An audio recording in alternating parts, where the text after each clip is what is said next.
My name means great bliss, and it's a name I was given when I was ordained into the Triratna Buddhist order in 1995.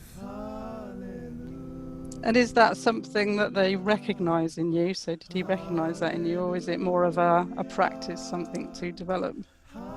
It's what you can grow into indefinitely. You know, there's always more you can grow into in the meaning of your name.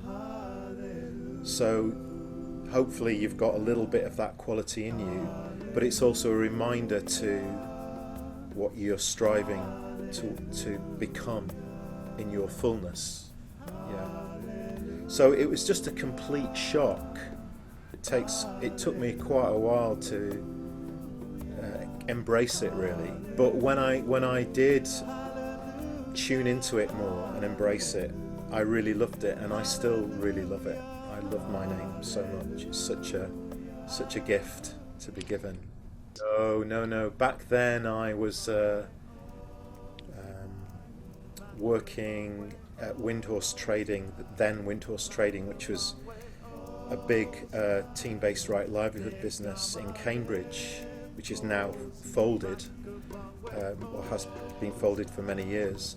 I started out as a drummer when I was a lot younger, so I did music leading up to getting into Buddhism, and also once I got into Buddhism.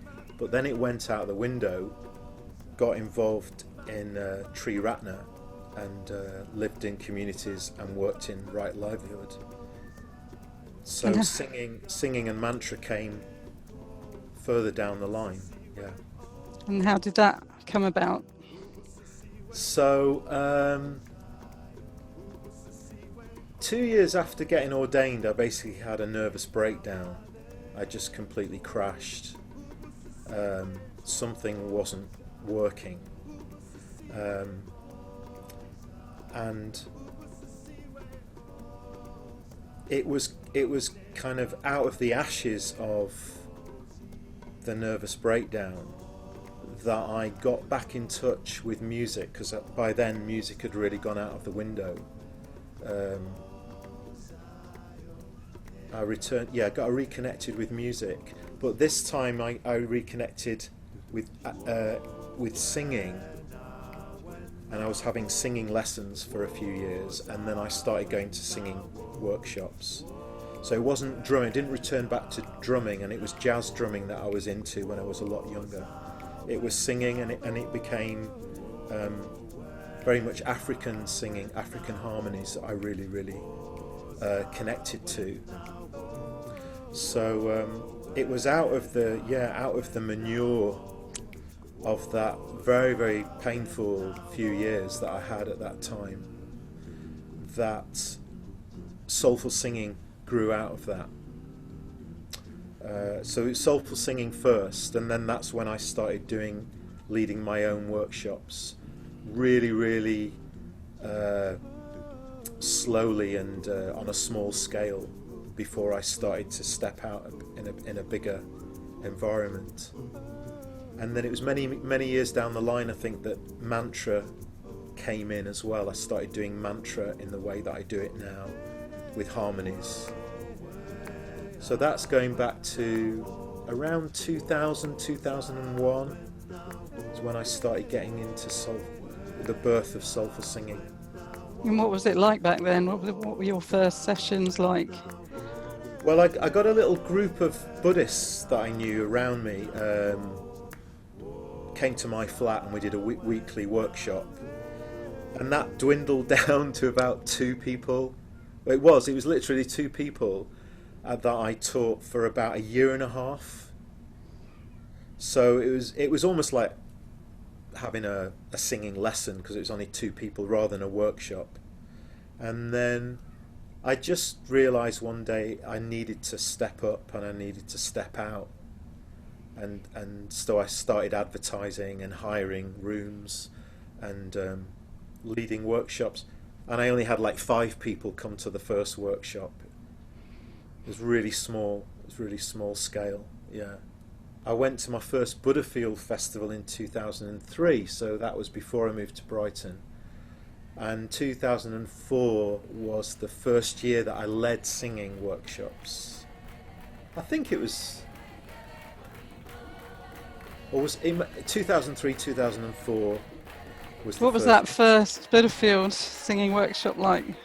So I was given a relatively small tent, a small space to, I was brand new at it. The Buddhafield crew didn't know what I did really. They just gave me a space, gave me a shot. And so I think we had about 75 people, and that was the capacity. It was a packed tent. Oh, excellent. So was that a shock to you that you had so many people? Oh yeah, well that was like, as I say, it was about 2003. So I was literally going from about 5 or 10 people in Norwich to all of a sudden 75 people. So it's a massive leap.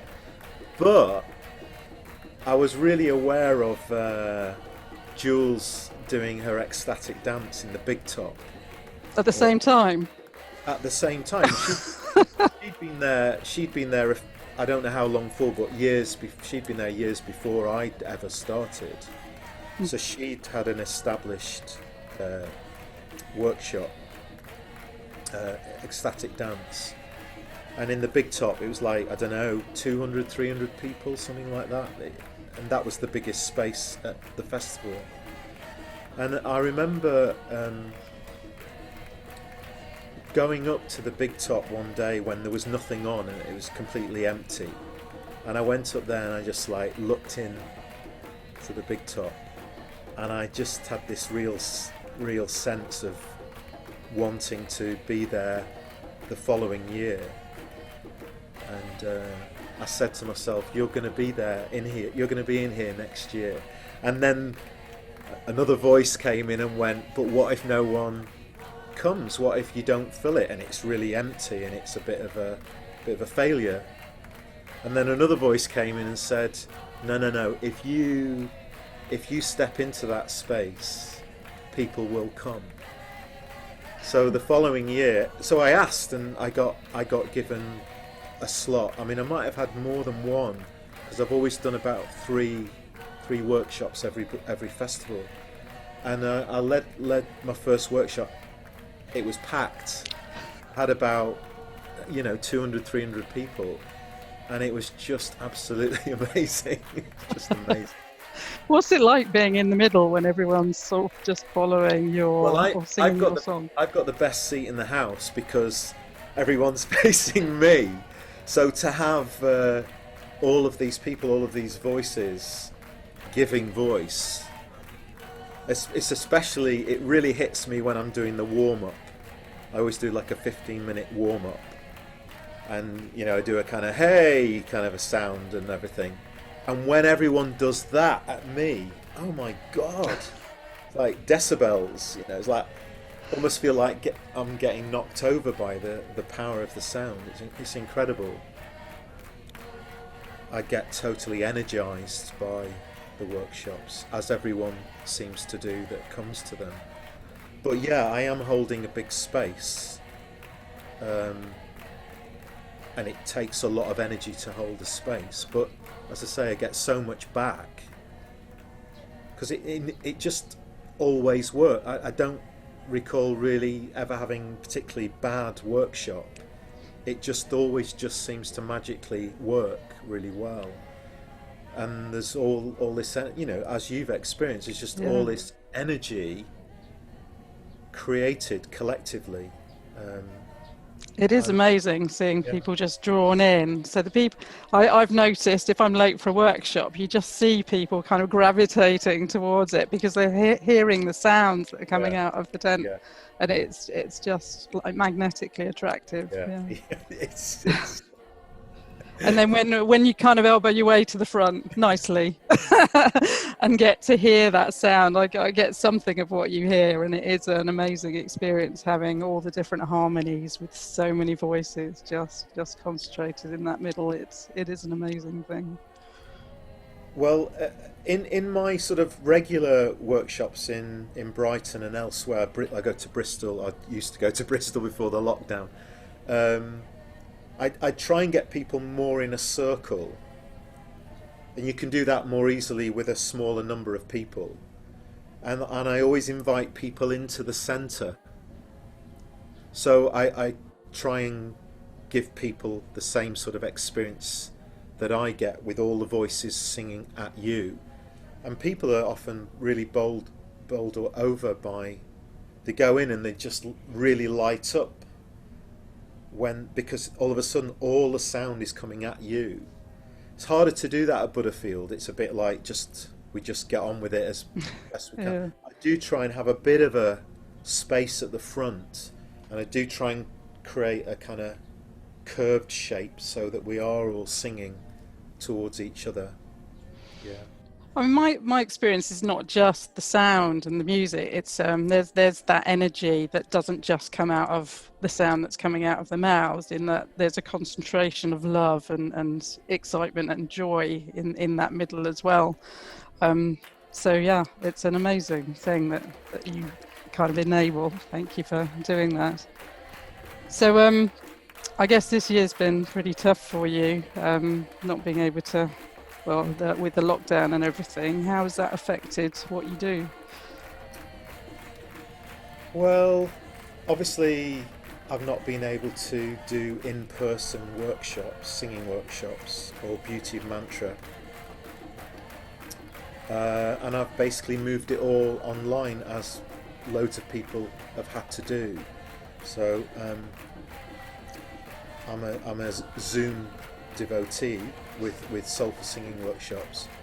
So I've been doing those with my Brighton group from right at the beginning. It was a real steep learning curve. It was really like hitting the tarmac running situation, learning the tech, because I wasn't on Zoom, hadn't used Zoom, had to learn the tech, but not just the tech, I had to adapt singing workshops to work on Zoom.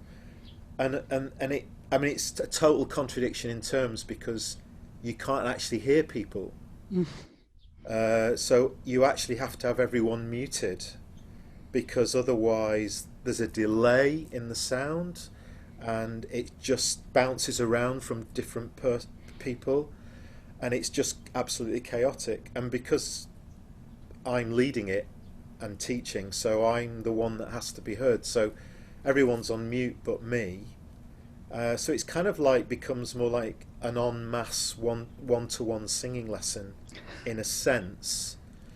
And what I've learned over time is I've started creating piano loops. So I play the chords, or even sometimes the actual parts, the literal parts, but in on the piano, and I record it on my looper.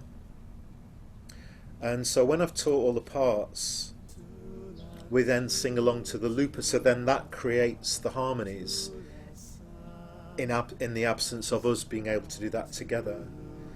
And weirdly and magically, it seems to work, because I've been doing it for over 3 months and people are still coming. And somehow, like you were just talking about, that it's more than just the sound, really.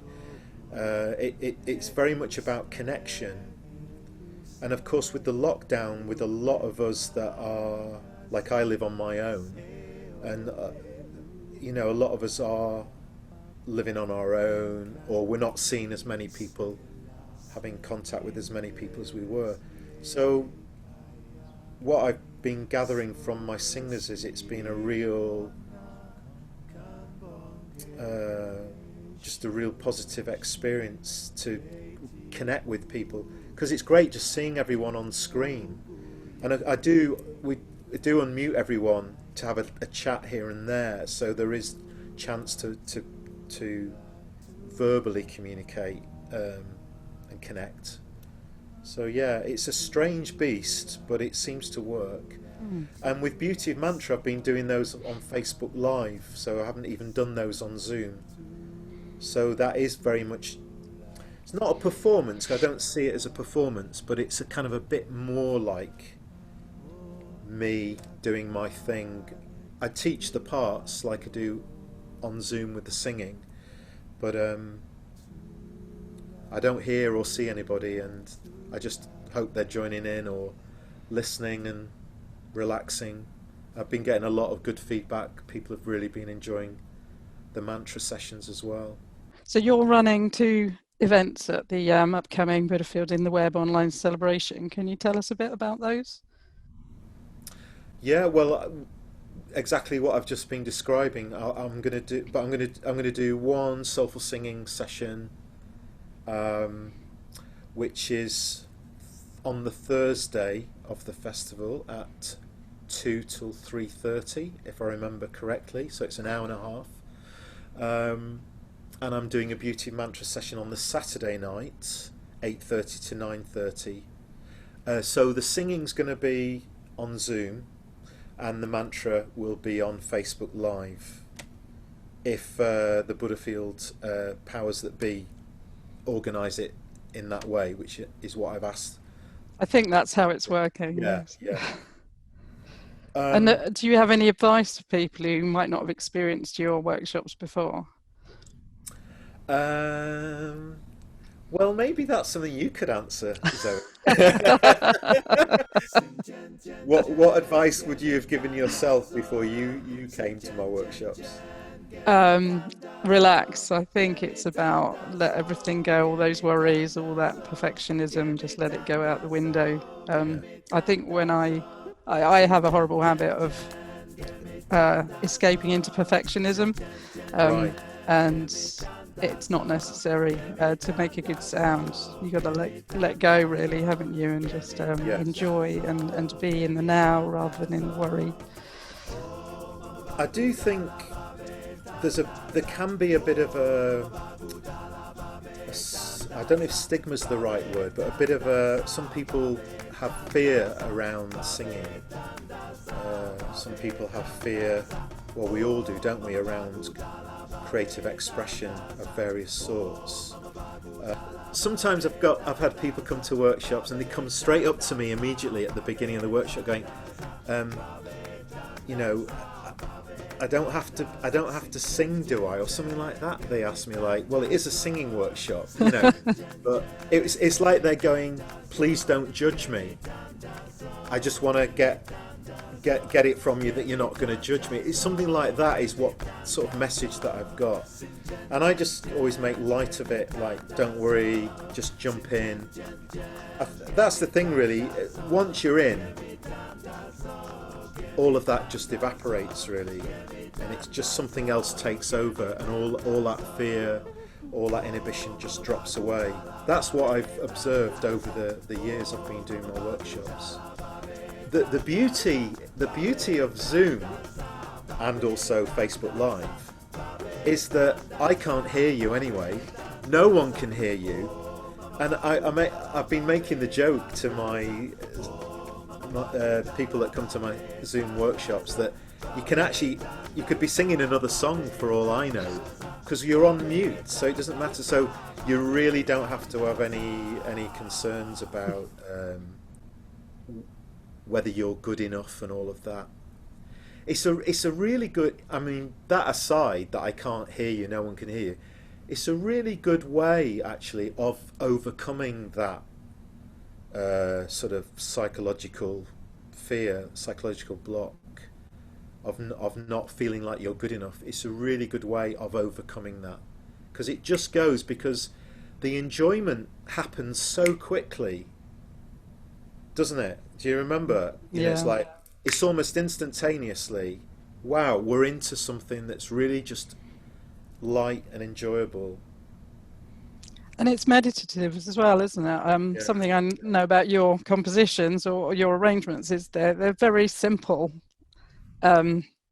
or easy to kind of get into, and then just switch off the thought process. So you just you're repeating things, and that gets me into a very good mind space, which is it stops all the thought processes and it just gets into being in the now. Very good, yeah.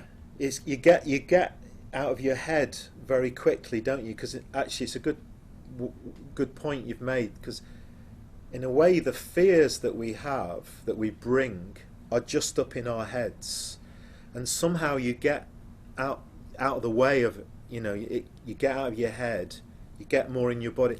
I mean, as I mentioned before, I start with a warm-up to start with, and I'm immediately, we're spinning, we're moving our bodies, we're breathing. Breathing's really important, so there's a lot of breathing, relaxing the shoulders.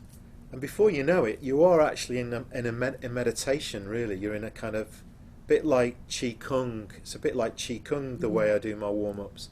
And then we slowly get into our voices, and then I start teaching the songs.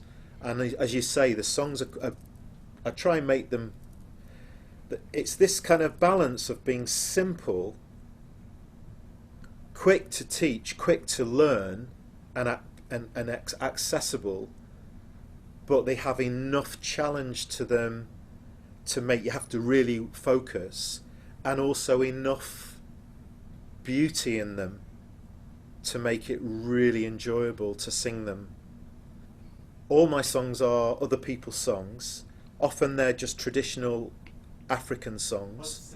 So Oh Sing From Your Heart, for example, it's a good example really of often what I do.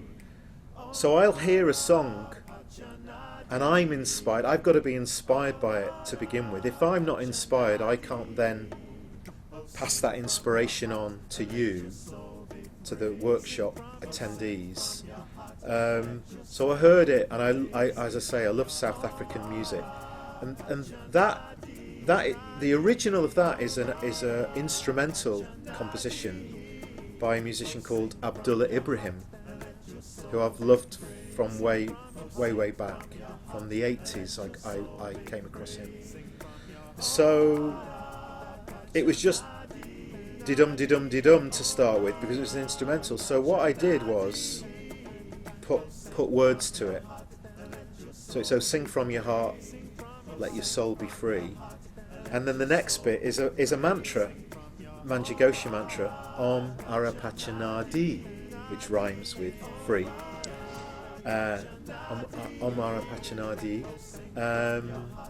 So that's how that came about. I had the music, and then I put the words and a mantra to it. So I've kind of got an upbeat, uplifting side to my repertoire, soulful singing repertoire, and then there's a more, especially going with beauty of mantra, end of the spectrum. Well, rushing's a bit more like a mantra in a way, a more quieter, slower paced, meditative. That's the other end of the spectrum, and I use that kind of a mix. So we get the energy going to start with the African songs, and then by the end we're doing a mantra, and you could hear a pin drop usually, and people just don't want to move. Often find people seem to be literally rooted to the spot by the end, and I say, that's it, end of workshop, and people don't move. Well, thank you for telling us about that. Is there anything else you'd like to say? Just to plug my workshop, so everyone that's watching this, well, hopefully you've been inspired by soulful singing and beauty of mantra. I would love you all to come to the 2 sessions that I'm doing in the festival, the online celebration. You're very welcome to come. I'm sure you'll have a great time. So, yeah.